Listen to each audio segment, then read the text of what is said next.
আমার সংবিধানকে সামনে রেখে যতদিন পর্যন্ত কালা কানুন বাতিল না মুর্শিদাবাদ থেকে ইংরেজদের বিরুদ্ধে আরে উলামা থেকে আমির হিসেবে আপনারা মানবেন। আমরা মুসলিম থাকবো আর 12 জন আপনারা।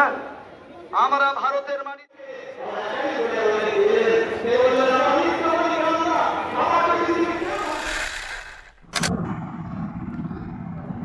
ওয়াকফ বিলের বিরুদ্ধে মুর্শিদাবাদের বহরমপুরের টেক্সটাইল মোড়ে আয়োজিত হলো বিক্ষোভ সভা, যেখানে কাতারে কাতারে মুসলিম সম্প্রদায়ের লোকেরা উপস্থিত ছিলেন।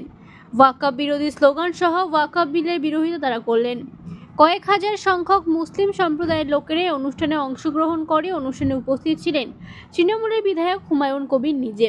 অনুষ্ঠানের আগে তিনি নিজের অফিস থেকে বার্তা দিয়ে পৌঁছান যে গতকাল জঙ্গিপুরে যে হিংসাত্মক ঘটনা ঘটেছিল সেই সকল ঘটনা থেকে বিরত থাকতে এবং শান্তিপূর্ণভাবে বিলের বিরোধিতা করতে। অন্যদিকে বহরমপুর পৌরসভার পৌরপিতা নারুগোপাল মুখার্জিকে মিছিলে কোনো রাস্তা সমস্যা না হয় তার জন্য মিছিলের পথনির্দেশিকা হিসেবে রাস্তায় নেমে পড়েছিলেন। সেই ছবিও ধরা পড়ল আমাদের ক্যামেরায়। আসসালামু আলাইকুম, আমি হুমায়ুন কবির, 69 ভরতপুর বিধানসভার বিধায়ক। আমি রাজ্যের সমস্ত মুসলিম সমাজের মানুষজনকে আমার কাতর আবেদন বা আমার অনুরোধ বলতে পারেন। আমি একজন মুসলমান হিসাবে আপনাদের কাছে এটা রাখছি যে কেন্দ্র সরকার যে ওয়াকফ নিয়ে যে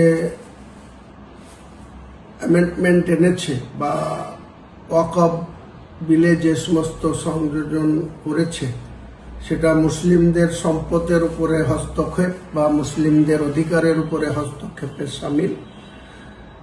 তাই মুসলমান সমাজের কাছে, মুসলমান সম্প্রদায়ের মানুষের কাছে আমার আবেদন, আপনারা শান্তিপূর্ণভাবে আন্দোলন করুন। আপনাদের অধিকার যাতে প্রতিষ্ঠিত থাকে বা অধিকার কোনোরকমই ক্ষুণ্ণ কেউ না করতে পারে, সেটা এই আইনের বিরুদ্ধে বা এই কালা কানুন যেটা কেন্দ্র সরকার এনেছে ওয়াকফ নিয়ে, সেটার বিরোধিতা করুন, রাস্তায় নেমে আন্দোলন করুন। কিন্তু আন্দোলনের নামে কোনো বিশৃঙ্খলা বা সরকারি সম্পত্তি ক্ষতি করা, সরকারের প্রশাসনকে বিড়ম্বনায় ফেলা বা প্রশাসনকে অ্যাটাক করা বা প্রশাসনের শান্তিপূর্ণ অবস্থান থেকে কোনো রকমই বিশৃঙ্খলা যাতে না হয় সেটা আপনাদের সকলেরই দেখা উচিত। আর আমি এই আন্দোলনের সঙ্গে আপনাদের সঙ্গে আছি, থাকব। পাশাপাশি আমি সুপ্রিম কোর্টে একটা রিভিউ পিটিশন আমি ব্যক্তিগতভাবে এই আইনের বিরুদ্ধে দাখিল করতে চলেছি। অ্যাডভোকেট ফিরদৌস শামীম সাহেবের সঙ্গে আমার আলোচনা চলছে, কথাবার্তা চলছে। ওনার মাধ্যমে আমি মুসলিম সম্প্রদায়ের এই সম্পদ যাতে কোনো রকমই অমুসলিমরা যেভাবে দখল নেওয়ার চেষ্টা করছে কিছু সংখ্যক অমুসলিম, সেটা যাতে না করতে পারে তার জন্য সুপ্রিম কোর্টের কাছে আমি নিজে একটা রিভিউ পিটিশন দাখিল করতে চলেছি এবং আপনাদের এই স্বার্থ সুরক্ষিত রাখার জন্য আমি আমার সব রকম শক্তি দিয়ে আপনাদের পাশে আছি, থাকব।